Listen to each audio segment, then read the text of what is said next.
Putin ने भारत को Sukhoi 57 offer किया। इस साल महंगाई बढ़ सकती है, भाजपा छोड़ते ही अन्नामलाई ने पार्टी बनाई। रूस के राष्ट्रपति व्लादिमीर पुतिन ने भारत को सुखोई फाइटर जेट बनाने का ऑफर दिया। उधर रिजर्व बैंक ने इस साल महंगाई बढ़ाने का अंदेशा जताया। मॉर्निंग न्यूज ब्रीफ में आगे भाजपा छोड़ते ही अन्नामलाई के पार्टी बनाने की खबर भी बताएंगे। नमस्कार, धर्मेंद्र वर्मा नाम है मेरा और आप सुन रहे हैं दर्पण का हिंदी पॉडकास्ट। आज है 6 जून 2026, दिन शनिवार। आज के प्रमुख इवेंट्स जिन पर आपको रखनी चाहिए नजर। कांग्रेस जनता पार्टी सीजेपी के फाउंडर अभिजीत दीप के बॉस्टन से भारत लौटेंगे। वे दिल्ली में शिक्षा मंत्री धर्मेंद्र प्रधान के इस्तीफे की मांग को लेकर प्रदर्शन करेंगे। कल की बड़ी खबर, पुतिन ने भारत को सुखोई 57 ऑफर किया। इस 5th जनरेशन फाइटर जेट की तकनीकी भी शेयर करेंगे। रूस के राष्ट्रपति व्लादिमीर पुतिन ने भारत को Sukhoi Su-57 stealth fighter jet को लेकर बड़ा ऑफर दिया है। उन्होंने कहा कि रूस भारत के साथ मिलकर इस विमान का विकास और उत्पादन करने के लिए तैयार है। साथ ही रूस जरूरी रक्षा तकनीकें साझा करने के लिए भी तैयार है। दरअसल सुखोई Su-57 रूस का 5वीं पीढ़ी का स्टेल्थ फाइटर जेट है।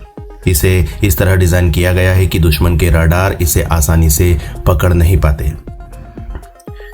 पुतिन ने कहा, यह विमान हमारा ज्वाइंट प्रोजेक्ट हो सकता है। हमने इसे अपने दम पर विकसित किया, लेकिन अब भी हम भारत के साथ इस क्षेत्र में काम करने के लिए तैयार हैं।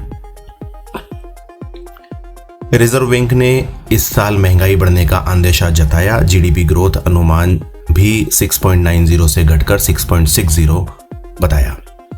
रिजर्व बैंक ने इस साल महंगाई बढ़ने का अंदेशा जताया है। वित्त वर्ष 2026-27 में महंगाई के अनुमान को 4.60% से बढ़ाकर 5.10 कर दिया है। हालांकि नए वित्त वर्ष की दूसरी मीटिंग में रेपो रेट में बदलाव नहीं किया गया है। इसे 5.25% पर बरकरार रखा है।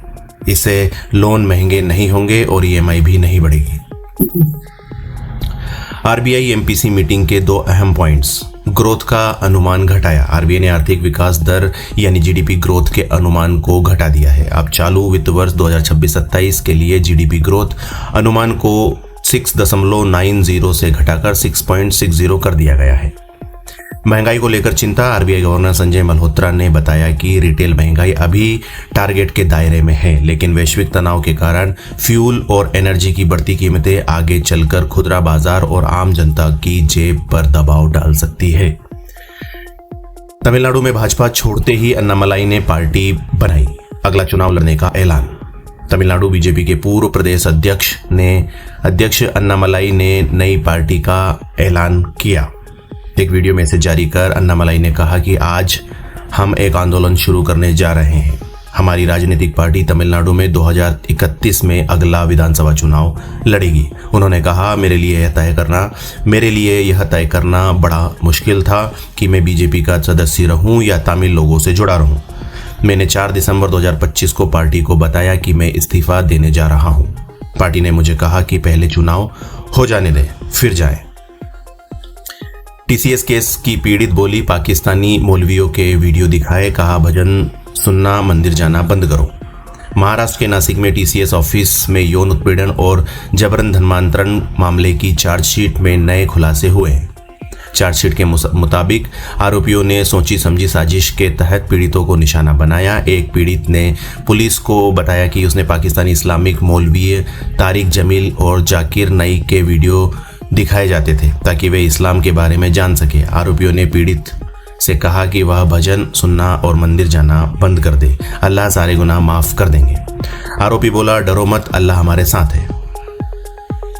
पीड़ित ने पुलिस को बताया कि आरोपी दानिश शेख ने शादी का झांसा देकर उसका यौन शोषण किया। जब पीड़ित को अपने भविष्य को लेकर डर सताने लगा तो आरोपी ने कहा कि डरो मत, भरोसा रखो, अल्लाह हमारे साथ है। दरअसल नासिक स्थित टाटा कंसल्टेंसी सर्विसेज टीसीएस में काम करने वाली 9 पीड़ित महिलाओं ने अप्रैल में पुलिस में शिकायत दर्ज कराई थी।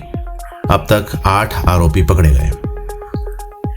ट्रंप बोले, भारत ने दशकों तक अमेरिका का फायदा उठाया, अब हम टैरिफ से खूब मुनाफा कमा रहे हैं। अमेरिकी राष्ट्रपति डोनाल्ड ट्रंप ने कहा कि भारत ने अमेरिका पर उच्च टैरिफ लगाए और दशकों तक इसका फायदा उठाया। लेकिन अब स्थिति बदल गई है और अमेरिका भारत से अच्छी कमाई कर रहा है। ट्रंप ने आगे कहा कि अमेरिका भारत के बीच जल्द ही एक बड़ा व्यापार समझौता भी हो सकता है, क्योंकि मैं मोदी को बहुत पसंद करता हूं। मोदी मेरे बहुत अच्छे दोस्त हैं, हमारे संबंध बहुत अच्छे हैं। पाकिस्तान के कब्जे वाली गिलगित बाल्टिस्तान में चुनाव से भारत नाराज, कहा इससे अवैध कब्जा वैध नहीं होगा।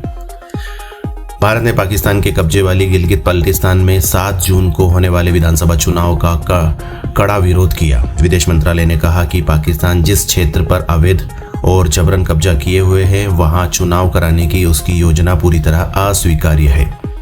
भारत ने कहा कि पूरा जम्मू कश्मीर और लद्दाख, जिसे गिलगित बाल्टिस्तान भी शामिल है, भारत का अभिन्न और अविभाज्य हिस्सा है। इसलिए पाकिस्तान को अन्य क्षेत्रों में किसी भी तरह की राजनीतिक प्रक्रिया चलाने का कोई अधिकार नहीं। चुनाव कराने जैसी गतिविधियां वहां की जमीनी हकीकत को नहीं बदल सकती। कुछ अहम बड़ी खबरें जो हेडलाइंस में थी, जिन्हें आपको जानना चाहिए। भारत ने पाकिस्तान को अंडर 18 हॉकी एशिया कप में हराया। आखिरी 15 मिनट में 3 गोल कर सेमीफाइनल जीता। फाइनल में जापान से मुकाबला। दिल्ली होटल आग, गले लगे मिले कपल के शव, इलाज के लिए रुके थे, मारी गई लाइब्रेरियाई महिला की पहचान हुई, पति अस्पताल में, 21 मौतें। मोदी बोले जनता कांग्रेस से नाराज, इसलिए कर्नाटक सीएम बदला। जिन्होंने देश को दूसरों पर निर्भर रखा वो आत्मनिर्भर भारत का मजाक उड़ा रहे।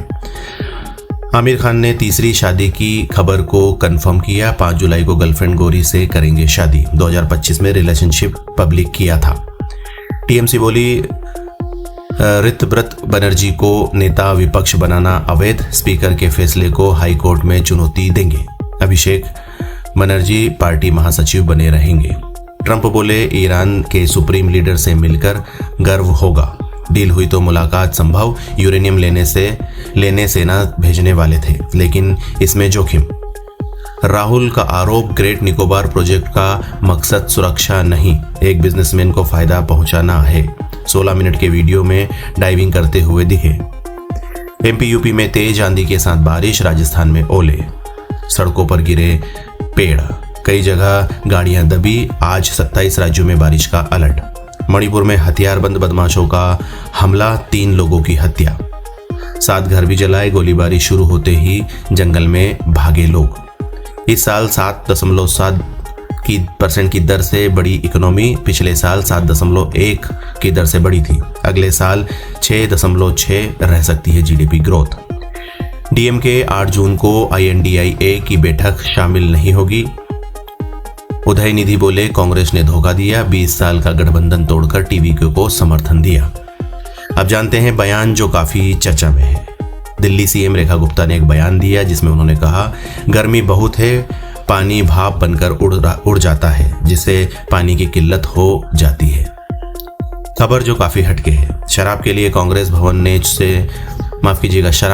कांग्रेस भवन से चुराई 70 नल टोटियां। छत्तीसगढ़ के अंबिकापुर में कांग्रेस दफ्तर से 73 नलों की टोटी चोरी करने वाले 3 आरोपी पकड़े गए। 20 दिन पहले चोर टोटियां उखाड़कर वॉशरूम के फर्श पर आई लव यू लिखकर गए थे। लाखों रुपए की टोटियां उन्होंने शराब पीने के लिए कबाड़ में सिर्फ 600 रुपए में बेच दी। फोटो जो खुद में एक खबर है। 28 साल बाद फीफा वर्ल्ड कप खेलने जा रही नॉर्वे की फुटबॉल टीम ने खास फोटोशूट कराया। इसमें पूरी टीम नॉर्वे के पुराने समुद्री योद्धाओं जैसे लुक में नजर आई, जिसकी फोटो आज खुद में एक खबर है। खबरों की प्रामाणिकता को लेकर निश्चिंत रहें, क्योंकि खबरें दैनिक भास्कर के ऐप सब्सक्रिप्शन से ली गई है, जहां खबरों में वही है जो सही है। अभी तक आप सुन रहे थे दर्पण का हिंदी पॉडकास्ट। ऐसी ही डेली बुलेटिन्स खबरों को रोजाना सुनने के लिए सब्सक्राइब जरूर करिएगा। धन्यवाद।